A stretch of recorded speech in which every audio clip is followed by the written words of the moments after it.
Ladies and gentlemen, my apologies for not recording last week. The holiday season approaches, things happened, but I'm here now and just want to say championship game is Bury vs. Pop. That is your podcast. Thank you for tuning in. Nah, I'd probably be doing a disservice if I did it like that. Ladies and gentlemen, I am your host, Edwin, aka Florida, aka the Devil, aka the Yapper, aka whatever the Blue Boys want to call me. And this is the playoff recap. I want to thank you first and foremost for allowing me to take the time off. I have my son come up. He, lives further down south in Florida. So with, my youngest son, his birthday week, getting my oldest son, time hasn't been on my side. So I appreciate your patience. But yeah, let's get into this playoff push. So let's go into week 1. We had Gio. This was the Cunhal Bowl. Gio going up against Eric, the Chaos Agent, and Gio coming out victorious, 146.74 to 98.5. Top guns were Trey McBride, Trayvon Henderson, and Jamar Chase. 37 for McBride, 30 for Henderson, 23 for Chase. As for Eric, Drake May with 20, 19.2 from Mike Evans, and then DK Metcalf with 14.5.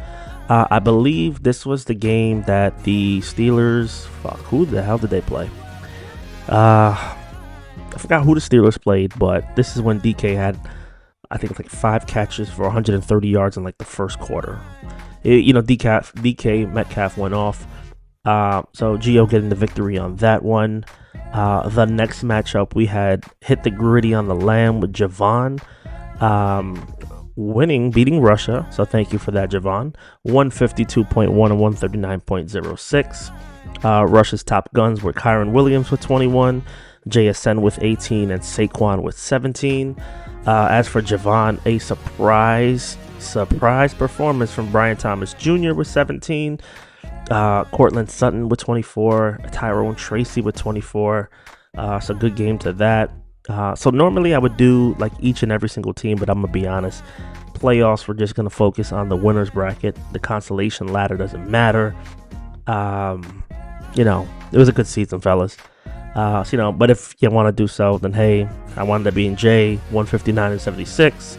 Lou beating Rico 188 to 140, and Ramon beating Eric Noel 143 to 130.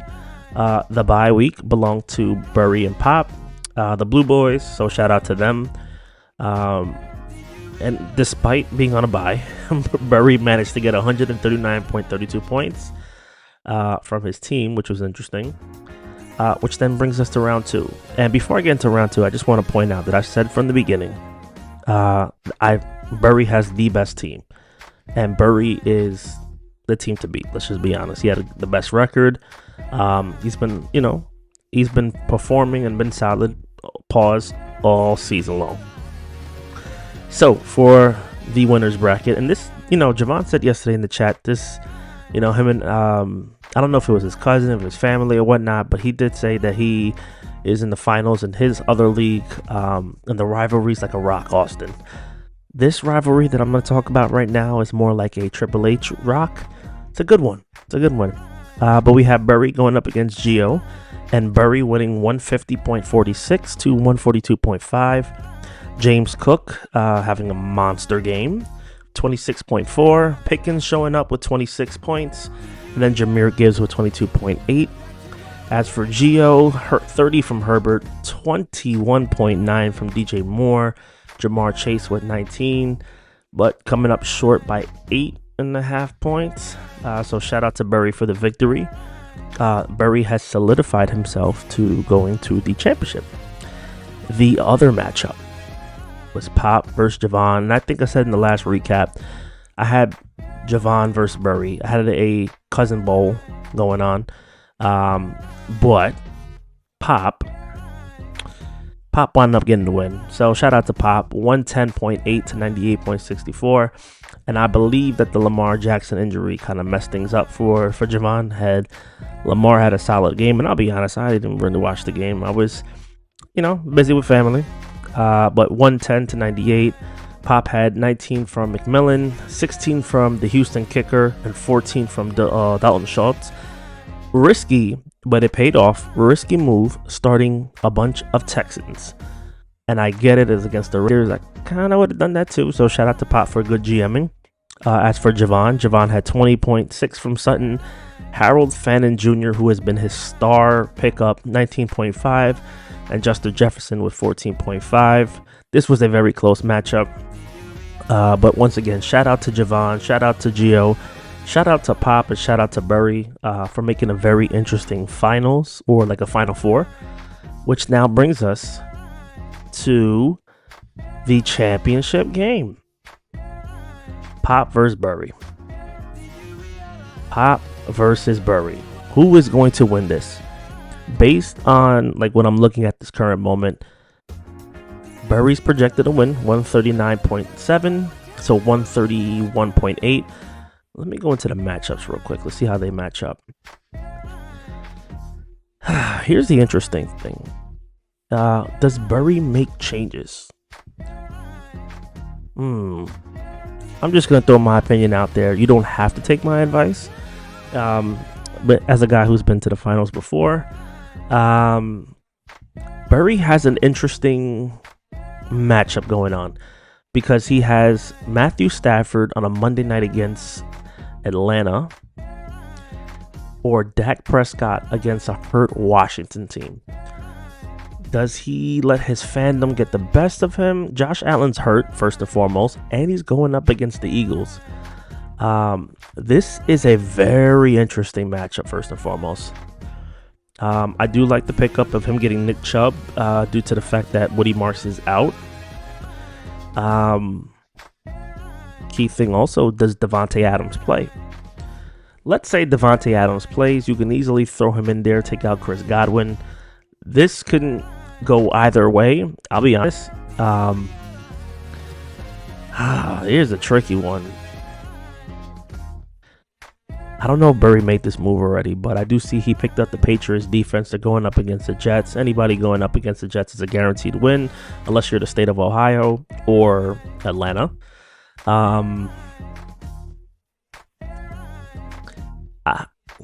See, I know what Pop's going to do. Pop's going to be like, oh, you see, you're such a hater. You don't give me my props. If I'm Burry, I'm taking out Dak Prescott. You know, it's a Thursday night football game. It's Christmas. It's Washington.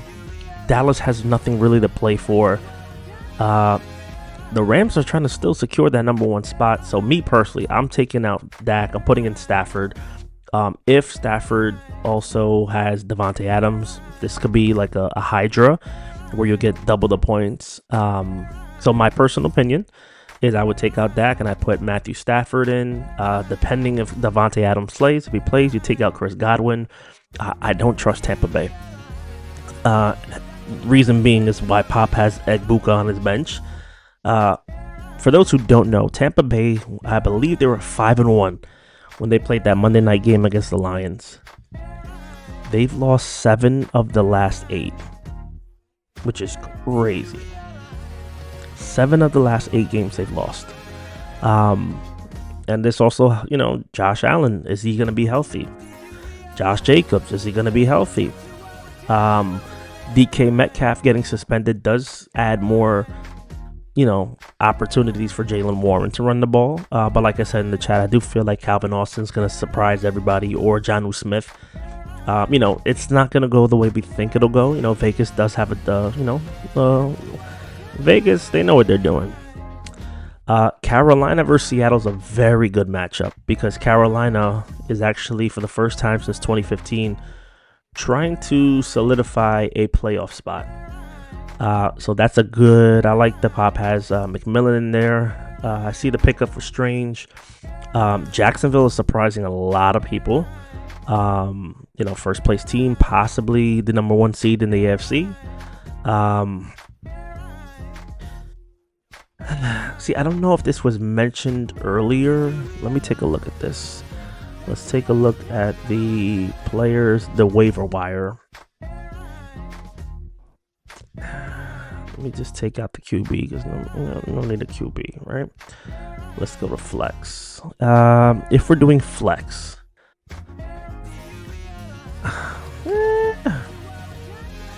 yeah, the waiver wire is trash. The waiver wire. This is an interesting one. There's a couple of things. If I'm Pop, I do see some better options than what he has now on his team. But then again, also, I feel like when it comes to Washington, like this game is like, Dallas is eliminated, Washington's eliminated. Rodriguez might get some burn here. The Rashid Shaheed is an interesting one because, you figure him coming from New Orleans was going to make a difference. Hasn't really done that much so far. Seattle's always a tough one. He does have Houston's kicker, Ka'imi Fairbairn, and the Texans defense going against the Chargers. I don't know. I feel like there's a better matchup out there, but this is going to be a very close one. Does Pop win the whole thing? And if he does, he can thank me for letting him get the 11th pick and not the 12th. Does Burry just solidify what he's been doing all year, which is win? This is really, really, really, really good. But like I said, if I am Burry, I'm taking out Prescott. I'm putting in Stafford. Your other defenses I don't trust. The Chiefs are done. Vikings are done. But then again, Vikings against Detroit's always a good one because they always put up a good fight. As for Pop, pardon me. I feel like New Orleans is like finding their way. They've won 3 straight. Estamine could be a better option. He's projected to get 9.3 points. He might be a better option than what's Rodriguez? Yeah, Rodriguez is scheduled to get 12. Okay, I see what he's doing. This is an interesting matchup. I do have Burry winning, victorious over Pop.